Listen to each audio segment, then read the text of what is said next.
Welcome back to AgriTalk Online. Bonus coverage from this year's Commodity Classic in Nashville, Tennessee. Joining us now some folks from Koch Agronomic Services. We've been talking a lot here about Agritain, a product of Koch Agronomic Services, and really the wide variety of product available through Koch Agronomic Services. We have two guests with us now. We're going to talk with Greg Schwab, Director of Agronomy, and also Tom Snipes, Vice President, Commercial Operations for Koch Agronomic Services. Tom, let me just start with you, kind of set the stage again. The acquisition of Agritain was really a key acquisition for Koch Agronomic Services to give that broad platform of products. Yeah, I mean, we had some basis portfolio that we had gotten from the Georgia Pacific acquisition and the plant nutrition group there, but the Agritain really stepped it up, and without a doubt the market leader in nitrogen stabilizers. And so if you look at their overall portfolio with the Super U product as well as Agritain Plus, which both provide what we call like triple action over and above just the urease volatilization, but also protects against leaching and denitrification. But then it's also more just a base of knowledge. I mean, they've got a great field sales group that without a doubt are the market leaders in what they do. They've got a great basis of understanding, and so to be able to pull all those resources together with the real commitment that we're making, like with Greg, and he's really building a pretty robust agronomy capability. We've also got Dr. Mark Alley, who's a past president of the American Society of Agronomy, who's a dedicated consultant for us, and then over and above that, we're really building up a pretty significant R&D function. And so when we pull all those different things together, we are very excited about what the future holds and some of the innovation that we can bring to nutrient management. And Greg, that's the key. We are bringing, the research and development to nutrient management.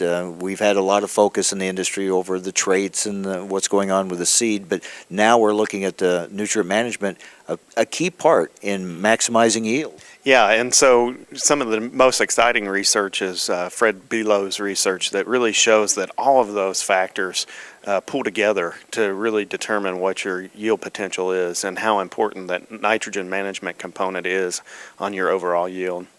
Farmers very concerned about their input costs, and they want to maximize what they're paying for, putting out there. So nutrient management becomes even more critical. That's correct. Nobody wants to pay for something that they're not going to make use of, and so efficiency is key.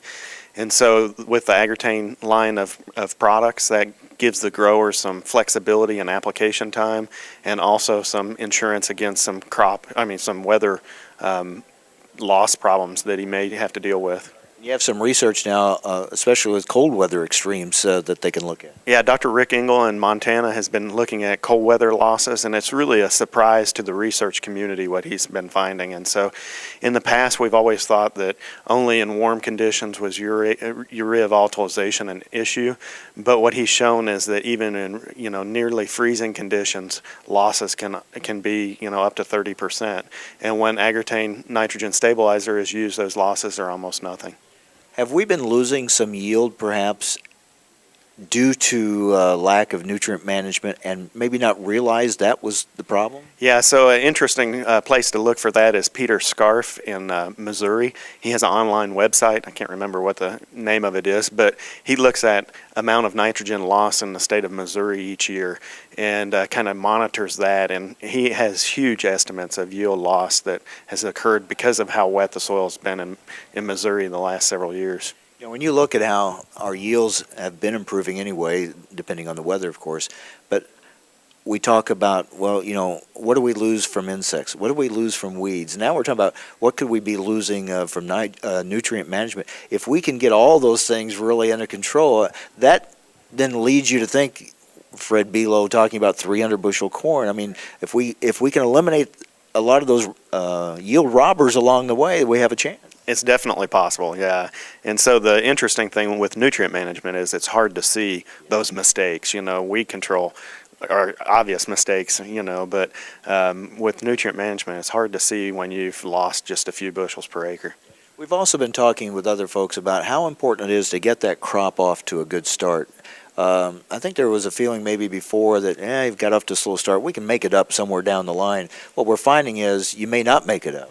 With the new varieties that we're planting, every day is critical. And so planting date and that getting off to a fast start is just incredibly critical to making that final yield potential that the genetics have. What should farmers at least consider whether or not to use an Agritain product, using urea, when maybe they haven't in the past? Yeah, so what you want to look at is, and understand is what the loss potential is for your specific fields.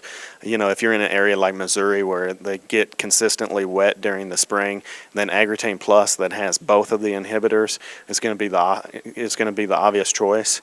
If you get into some of the drier climates, then leaching and denitrification may not be as much of an issue, and so just the Agritane nitrogen stabilizer is a good choice in those environments.